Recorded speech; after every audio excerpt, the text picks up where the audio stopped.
Here's everything I read in the month of June. We've got one book, one DC compact, 2 trades, and about 20 or so single issue comic books. Per usual, this is going to be a spoiler-free review, kind of almost just like me bookmarking my spot in all of these things. This kind of serves as my own read on like where my pull list is at and how enthused I'm feeling about the books that I'm bringing home. So sit back, grab a snack, and let's talk about some books. I spent all month on my regular book reading the Odyssey, more recently translated by Emily Wilson, because I wanted to read this before the movie comes out, but also I realized I've never actually read the whole thing. Like, I read whatever snippet they gave us in English class or whatnot, so I felt like it was time. I was really impressed with like the foreword in the introduction done by Emily Wilson, in which she explains that this text is so old that to translate it and like simplify it but still use dated language is all of those attempts are still so modern in comparison to what this actually originated from, that she decided to just use plain language. And so it's really like accessible and it's easy to digest. It's easy to just read and kind of get into a rhythm while you're reading it. And there's like a very helpful index of characters in the back. And also, essentially, the chapters of the poem, there are summaries in the back that just kind of read it out for you as if it's like a Cliff Notes or like a download rather than within that poetry format. So I felt like this as a single piece of media or whatever, as a book, as a story, but like collectively all of the parts within it really helped emphasize and helped me understand the story. I think that was great. Do I think this is like a fun or like interesting story that changed my life or I really care to know? No. Like, it's just a man doing man things and a woman left at home pondering when her man is gonna come home and like let her continue living her life. Kind of actually really sad. I also felt like most of the big or like action-y scenes are things that for some reason from other pieces of media I felt like I've already heard them before, because I probably have. This took me all month because it was a matter of like being in the mindset or in the space to like actually read it. I will also say that it contributed to me reading a lot more comic books than normal in a month because I was just taking breaks. So my book of the month was The Odyssey. I love a DC compact. And similarly to The Odyssey, I wanted to read Supergirl Woman of Tomorrow before the movie comes out. And I have zero, not only Supergirl knowledge, but honestly really minimal Superman knowledge, just super world knowledge. I'm very new to DC actually as a whole, and these are just characters that I've never even looked into. Not only did I want to read this before the movie came out, but then the compact came out and I was like, this is the perfect way to do that. And I stand by that. It was. I love the smell of a DC compact.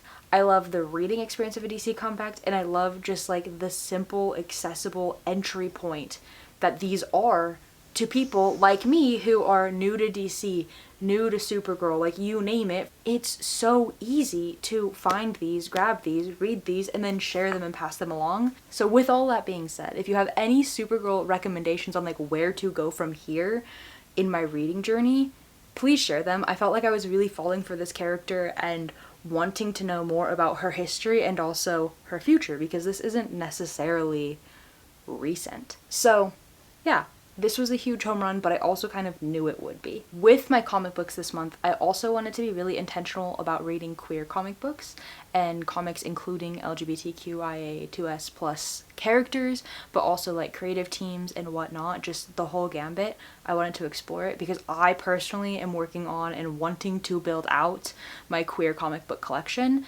So a single issue that I picked up a while ago was the first of I Hate This Place.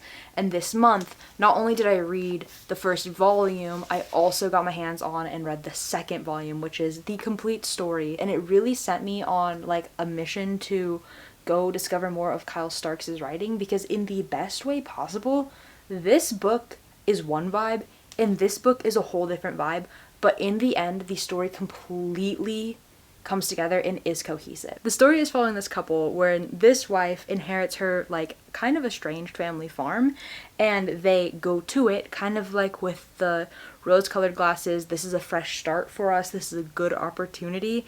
And they really quickly realize that it's haunted as fuck.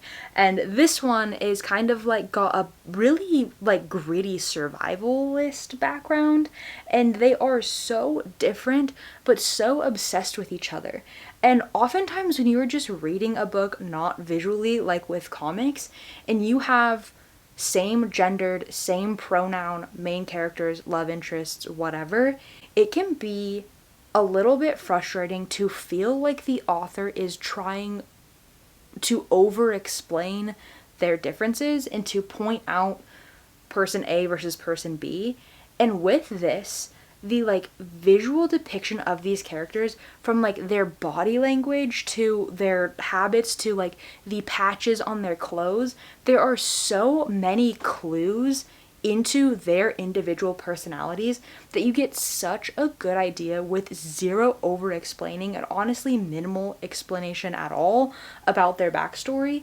And you feel like you are going to gravitate towards both of them as a whole, but I assume people kind of end up with a favorite. It's a little bit horror, it's a little bit sci-fi, it's a lot of it queer. It is so much fun, and I finished it and immediately wanted to reread it. So that is such a good sign, and I'm so happy to have these trades in my collection. Very similarly to I Hate This Place, I picked up issue 1 a while ago of the DearTaylorWoods, and then this month I very intentionally went and picked up the rest of the books, issues 2 through 6. So I'd previously enjoyed, let me see if I can show you this without a glare, kind of. I'd previously enjoyed books by this author, Carmen Maria Machado, and then I'm also very currently enjoying the artist Danny on Batwoman. And so that was kind of like a fun full circle where I didn't necessarily have the artist connection when I picked up issue 1. I just was familiar with the author. This is a story about 2 teenage girls in like a smallish kind of town going through something weird. And it's a story about like trauma and uncovering past traumas and really like carving out space for yourself.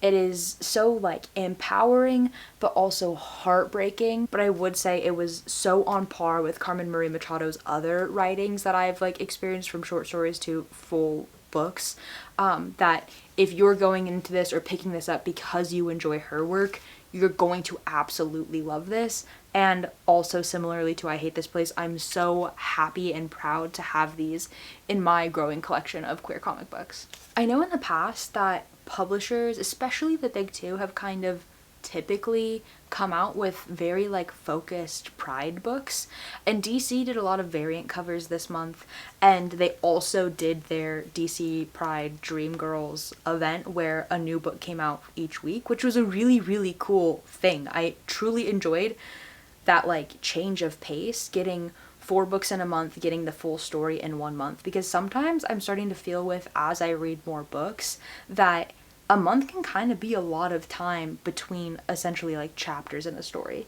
So I did pick up all of DC Pride's Dream Girls event. I picked up this Batwoman variant, and then I went with the connecting covers for the rest of them, which is like kind of maybe frustrating, but also I wasn't going to leave this behind because it's beautiful.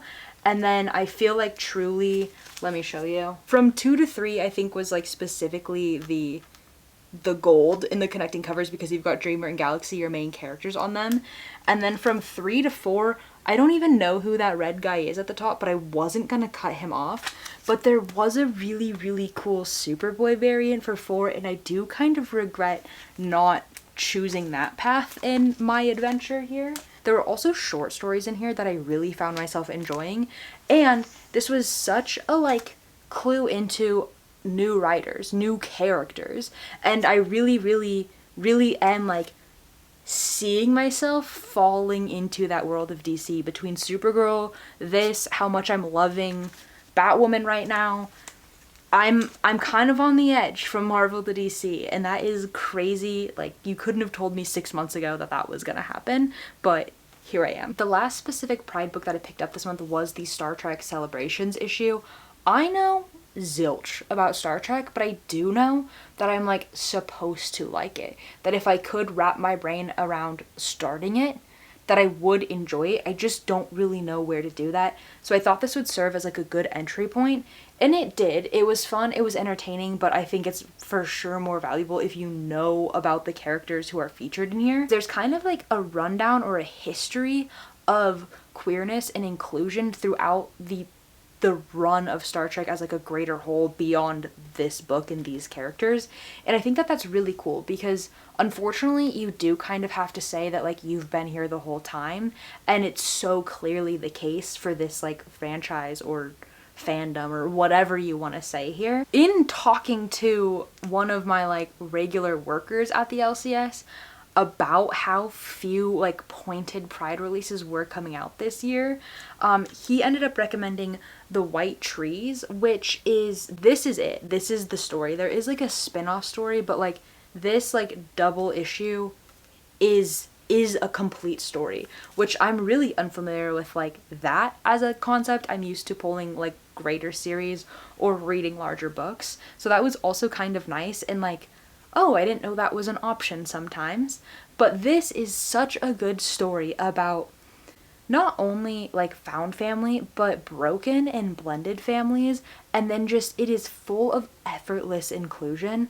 It's for sure like a mature read, but I would truly recommend it because also like, what do you have to lose? It's this much story. And this was such a refresher or like a reminder that you don't have to be fixated on the hype of things that are new. There is so much like gold to be found in people's earlier, previous, whatever you want to call it, works. And this is such an example of that. I think I truly enjoyed it, and it will put me onto more Chip Zdarsky that I haven't picked up, but I recognize the name. Onto my ongoing pulls for DC, we've got Batwoman issue 4. I did go with the Pride variant for this because not only is this perfection and beautiful, and I wasn't gonna leave it behind, but the A cover for 4 just like wasn't it. So I gladly swooped up the variant this week, and this is a story that I feel like has kind of been turning into a slow story, but this issue was what we've been waiting for, and I'm so obsessed with Kate Kane, but I can also see people dropping off of this.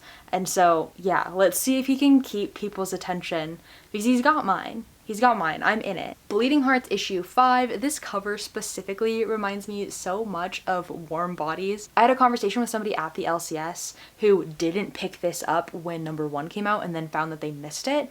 And they're like, do you think I'll still enjoy it if I trade weight it? And I was like, yes. Actually, I think that this story might be a better reading experience as a trade, almost in the same way that I kind of do think that about Everything Dead and Dying.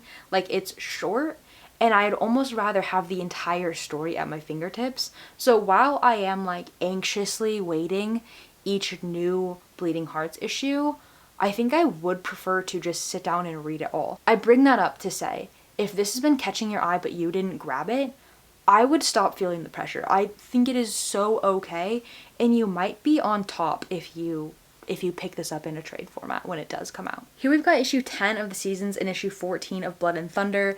I feel like I say the same thing about both of these books every month.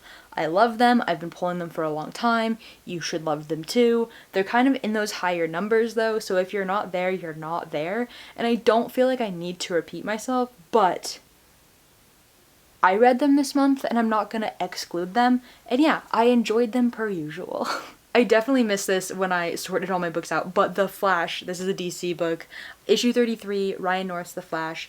Ironically, this story is kind of starting to slow down. It started off at like a full sprint, and it's slowing down in a way where I appreciate, as a new reader to, as I said before, DC, and like a new person for Flash, I feel like I'm being granted that like some of that backstory, some of that character exploration, as he is gaining this new power. And I'm really happy to be here. It's kind of like how I feel while I'm reading The Flash.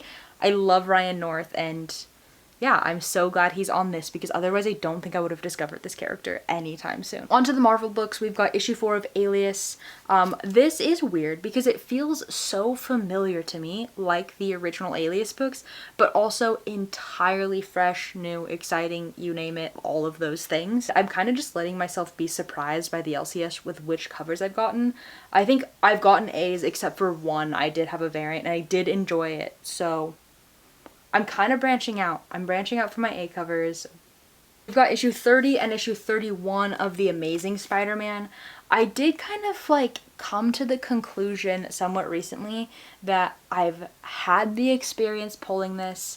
I'm excited for the issue 1000, and I just don't know that I need to keep pulling a $10 a month book. I think there are other ways to get my Spider-Man fix in, such as little shorts and stuff like Brand New Day. We've got issue 1 and issue 2 here, which kind of like Alias, kind of like Batwoman, I'm fully committed to just picking up the variant that catches my eye for these when I'm at the store. And it's been really fun to kind of like deviate from that pressure to always pick an A cover. This is for sure like a cash grab because of the movie coming out, but at the same time, I'm having a blast with it. And I think that these kinds of things are the solution to like reading Peter Parker as a Spider-Man and then having room to explore different spider characters.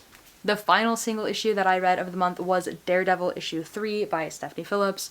Kind of like Blood and Thunder in the Seasons, like I just feel like I'm a broken record talking about this because it's perfect. I love it. I can't wait to see what comes next. So with my single issues, I'm finding myself at a point where I'm really intentional and conscious of, does this need to be a single? Do I need to be pulling this? Should I trade weight? I want to be free to like explore variants and pick up covers that just interest me rather than having that like collector's mindset of keeping the consistent A covers. I think single issues are kind of becoming the thing that I can have fun with and the thing that I can do and read to feel like I'm current and I'm supporting like art as it's happening and creativity as it is like being born. I think this format is so great for that, and that's truly what I like respect it for. And I'm trying to let loose with it, have a little bit more fun, feel a little bit more freedom, and really make sure that if I'm not enjoying something and I'm finding that it's like ending up at the back of my pull list reading order every week like Amazing Spider-Man is, that it's okay to let it go. This was my reading month. Happy Pride. Even though it's July, I'll still say that. I think that it's important to not just focus on all kinds of inclusion, like during the time that they're celebrated. Read diversely year-round. Explore new things year-round. Talk to your friends, learn what they're reading, and just hop in on things and take this thing that we're doing, this thing that we're consuming, as an option to learn more about like the world around you, and I really don't think you'll be let down. So with that, I hope you're reading something that you really, really love, if you're collecting things that you feel passionate about, and I hope you're having a good week.